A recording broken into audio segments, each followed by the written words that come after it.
Dear audience, let me introduce you to my PhD topic, which is point-of-care devices in the management of patients in the ED. I'm Gabriella from the emergency department. My supervisor is Bank Feinves, and my vision is to improve the management of patients presenting at the ER by contributing to the already existing guidelines. I have two projects. In the first one, we assess the diagnostic accuracy of different rapid molecular assays for bloodstream infection, and in the second one, we will be investigating the impact of a viscoelectric method guided therapy in patients with gastrointestinal bleeding. So the first one is rapid molecular assays versus blood culture for bloodstream infections. It's a systematic review and meta-analysis, but a little bit about the background. So sepsis is a life-threatening organ dysfunction caused by a dysregulated host response to infection, and its global burden is increasing in terms of morbidity, mortality, and the financial costs. It has been shown that early management with adequate antimicrobials and rapid resuscitation strategies lead to improved outcomes. The current issue is with the gold standard blood culture that it has a long turnaround time. To resolve this problem, there are already existing rapid molecular assays which can be performed on positive blood culture on a whole blood sample, but with the latter, even less turnaround time can be achieved. So our aim was to investigate the diagnostic accuracy of these rapid molecular assays. So our clinical question was, what is the diagnostic accuracy of rapid molecular assays for bloodstream infection? And our clinical implication with this study is to provide a faster diagnosis in patients with bloodstream infection. It jumped. Sorry. Yeah. Sorry. Yeah. So the systematic search you can see here, it was conducted last year, which resulted in a high number of articles, of which 99 could be included in the systematic review and 74 in the meta-analysis part. You can see the pooled diagnostic metrics of all RMAs included in our review, and we can see that the sensitivities are lower than specificities. These values meaning that out of 100 patients, 64 with disease could be diagnosed as true positives, and 86 out of 100 of the disease patients could be diagnosed as true negatives. Different articles reported the performance to either samples or patients, and we analyzed them separately for the subsequent analysis. But we can observe that there were no differences between the two units. So also in the ROC plot, it seems that the point estimates are not different from each other. Also, this contains all the rapid molecular assays. We also made a subgroup analysis based on the different rapid molecular assays fitting our criteria, which is listed here. And based on these criteria, 9 RMAs were identified, of which 4 we had sufficient articles to perform the subgroup analysis. We can see here on the plots that there are differences mainly in sensitivities. We can see, it jumped. We can see that the blue ones have higher sensitivities than the green RMA, which was statistically significant. And it can be due to that the blue one uses the blood amount used is 5 times larger than the green one. And the other reason for that could be that the target panel is twice as much of the blue one than the green one. We also made a subgroup analysis based on the hospital setting and what were the differences. We can see that based on the hospital setting, yes. Sorry, I don't know whether it's working. Yes, based on the hospital setting, specificities varied more than sensitivities, being the highest with those red dots and being the lowest with the yellow one. The red dots represent the emergency department, so emergency patients had the highest sensitivities, and the intensive care, in the intensive care population, specificities was the lowest. but was not statistically significant in this case, which could be due to the prior antimicrobial patients in the intensive care patients group. I'm sorry.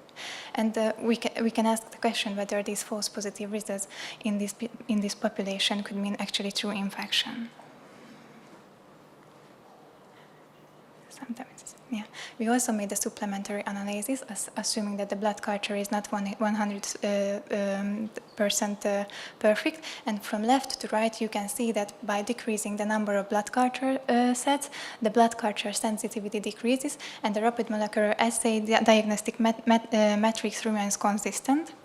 And this was in line with the literature that by increasing the number of blood culture sets, the sensitivity increases. So the summary of our first project, by this broad literature search, we reviewed almost 100 articles, and this is the first meta-analysis separately analyzing sample and patient-based data. Although we have limitations that articles lacking information on handling of contaminants were included, and 2 articles were included as well, which excluded target pathogens. And also, we did not find the explanation for the high heterogeneity observed. So, in conclusion, yeah.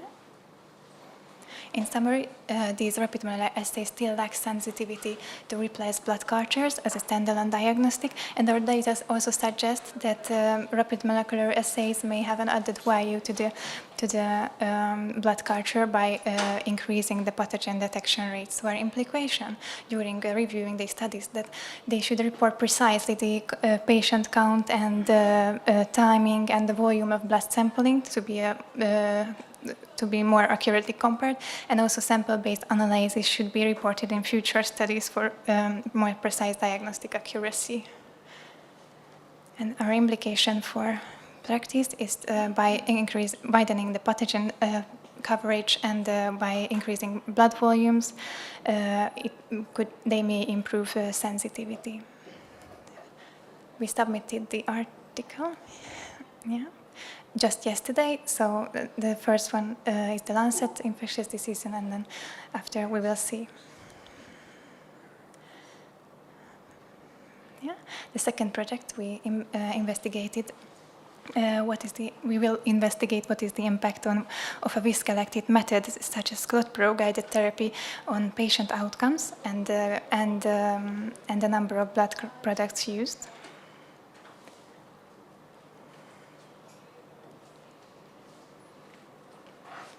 I'm not sure whether it's working.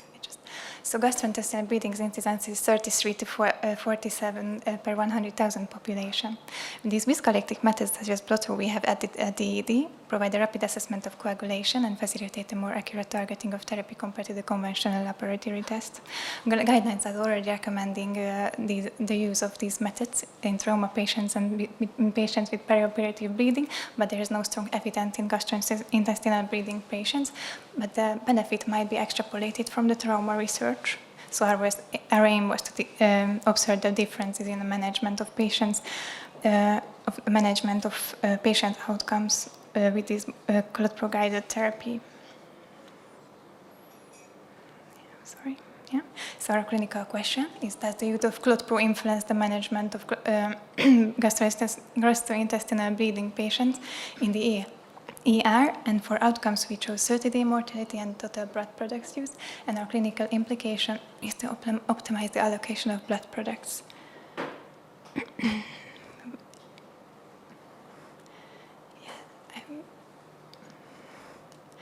Yeah, we are currently in the data collection phase. We are extracting data from the electronic med solution database to purpose-designed Excel sheets. So the eligibility criteria are every patient with gastrointestinal bleeding admitted to the ER for whom ClotPro was performed. That would be the inclusion criteria, and the exclusion criteria would be patients with missing ID information. And for outcomes, we would use 30-day mortality and the number of blood products transfused. So maybe if you're pointing there. Yeah, maybe yeah. All right, so this is the dataset content which includes, here, yeah, thank you. Which includes patient characteristic, indication of performing blood flow, prior medication of this patient, the laboratory parameters, therapies these patients received, the gastroscopy result if it was performed disposition, and 30-day mortality. And to sum up, in the first project we investigated the rapid molecular assays for bloodstream infection, and in the second one we are planning to investigate how ClotPro impacts the patient outcomes in gastrointestinal bleeding patients. I always forget, and thank you for your attention.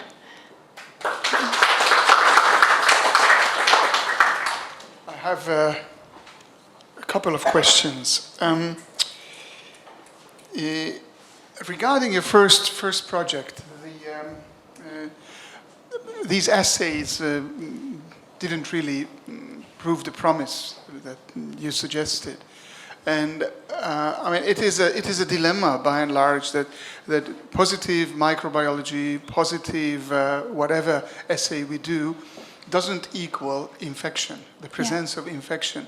Yeah. And your paper showed, or your results showed me that these are not any better than standard microbiological tests. It doesn't help us at the moment, but it costs a lot of money. Yeah, exactly. So, I mean, if I were you, I would possibly, I don't know about how you're going to write your paper, what is the conclusion, but I would really go against the routine use of these tests. I mean, that would be a provocative message. What do you think about that? Well, it depends because, thank you for your question first. It depends because it's important to note that these results that we've got back, they are very objective. So a positive result and a negative result, we always considered positivity and negativity for a test. But the diagnostic measures of these RMAs I compared to the blood culture, which is also not perfect. So maybe they actually, in true infections, but it's the true state of these patients, it's different. So other articles, other meta-analysis in the topic recommend the additional use, not only just considering the blood culture, but as well the clinical picture, the laboratory tests, so not only the rapid molecular assays. But we don't know yet, because the studies are not reporting that the reporting of studies is a little bit poor to evaluate the diagnostic accuracy currently. So right now they may have an added value, and there are some studies that they detected more pathogens, especially in the patients with antimicrobial prior antimicrobial patients, and for those organisms that are fastidious for the blood culture.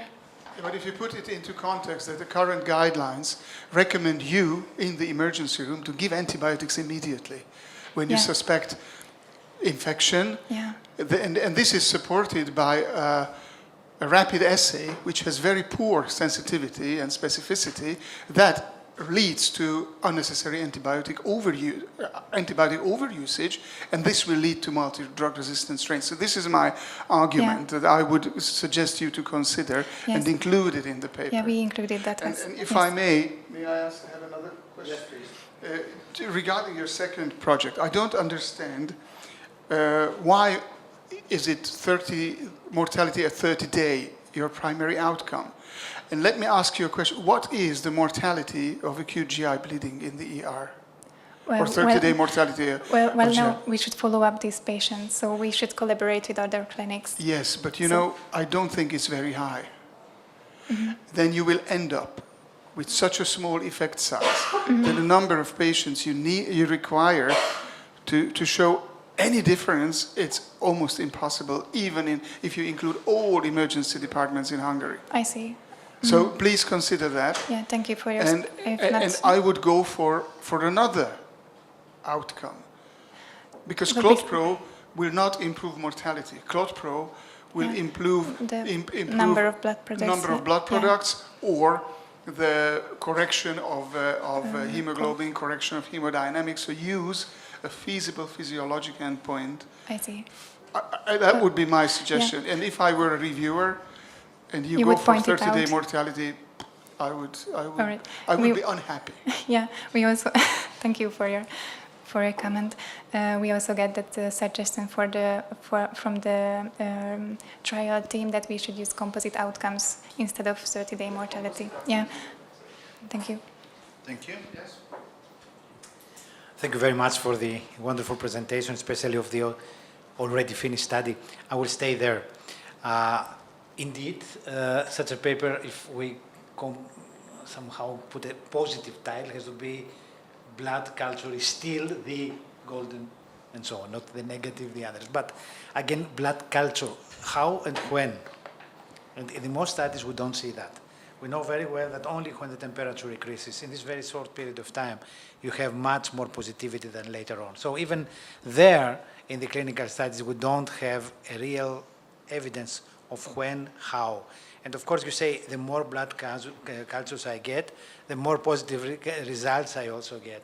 I'm asking sometimes when I see what bacteria come in the second, third, fourth blood culture, if this is clinical relevant or not, or is a super infection of the laboratory, especially when I see what... and at the end of the day, I think all of us, of course, I'm not emergency medicine, thank God, I'm a dermatologist. But we decide sometimes to send the patient to emergency medicine, and it's also a decision. I see the overall performance of the patient, inflammatory markers and so on, and also the course, if it's worsening. So still, I don't think we have the right clue for that. And if you write the paper, you have also to comment on this, that still blood culture is the golden standard, yes. But when, what are the exact criteria of increasing positivity of the first culture, and then what does it mean, a positive result 4 or 5 days later, is it relevant or not? And of course, this influences also the new methods that they are not as secure as we would like them to have. Yes, thank you for your comment. Other comments, first question, so in your aim you mentioned that you are interested in the diagnostic accuracy, and we get information on the specificity and sensitivity. So is there any estimation for the accuracy? Well, we did not do it in the paper, but we could do it because we collected true positive, true negative, false positive, false negative data, and out of that we can calculate the diagnostic accuracy. So we have the true positive and true negative divided by all the others, or by all measures, like true positive, true negative, false positive, false negative.